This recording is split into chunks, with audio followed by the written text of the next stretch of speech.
அஸ்ஸலாமு அலைக்கும். Hi friends, welcome back to our channel. இன்றைக்கி ஒரு சூப்பரான பிரேக்ஃபாஸ்ட் ரெசிபி தான் பார்க்க போகிறோம்.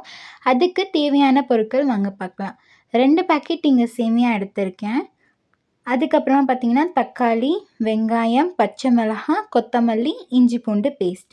ஸோ ஒரு கடாயில் பார்த்திங்கன்னா எண்ணெய் சேர்த்துருக்கேன். எண்ணெய் கூட நல்லா சூடானதுக்கப்புறமா வெங்காயம் சேர்த்து நல்லா வதக்கி விட்டுடுறேன். வெங்காயம் கொஞ்சமாக இந்த மாதிரி ஆனதுக்கப்புறமா இஞ்சி பூண்டு பேஸ்ட்டை சேர்த்து நல்லா மிக்ஸ் பண்ணிக்கிறேன். இஞ்சி பூண்டோட பச்சை வாசனை போனதுக்கப்புறமா தக்காளி, பச்சை மிளகாய் சேர்த்து அது கூட கொஞ்சமாக உப்பு சேர்த்து மிக்ஸ் பண்ணிக்கிறேன்.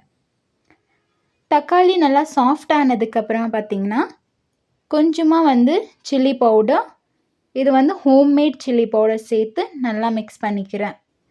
சில்லி பவுடர் சேர்த்ததுக்கப்புறமா கொஞ்சமாக கொரியாண்டர் சேர்த்து நல்லா மிக்ஸ் பண்ணிவிடுங்க. நல்லா மிக்ஸ் ஆகி இந்த மாதிரி எண்ணெய் பிரிஞ்சு வர வரைக்கும் வெயிட் பண்ணுங்கள். அதுக்கப்புறம் பார்த்திங்கன்னா நம்மளுக்கு இதுக்கு நம்ம எவ்வளோ சேமியா எடுத்துருக்கோமோ அவ்வளோ தண்ணி சேர்த்துக்கலாம். தண்ணி சேர்த்துட்டுக்கப்புறமா சேமியாவை சேர்த்து நல்லா மிக்ஸ் பண்ணி விட்டுருங்க. அதுக்கப்புறமா இதை க்ளோஸ் பண்ணி தம்முக்கு வச்சிடணும். இந்த சேமியாலாம் நல்லா வெந்து வரணும். இவ்வளோ சூப்பர் அண்ட் ஈஸியான ரெசிபி. இது மார்னிங் பிரேக்ஃபாஸ்ட்க்கு சூப்பராக இருக்கும். இப்போது நம்மளோட சூப்பரான கார சேமியா ரெடி ஆயிடுச்சு. ரொம்ப சூடாக சாஃப்டாக நல்லா இருந்துச்சு. டேஸ்ட் வைஸ் சூப்பராக இருக்கும் கைஸ். நீங்கள் என்னோடய வீடியோவை ஃபர்ஸ்ட் டைம் பார்க்குறீங்கன்னா லைக் அண்ட் சப்ஸ்கிரைப்.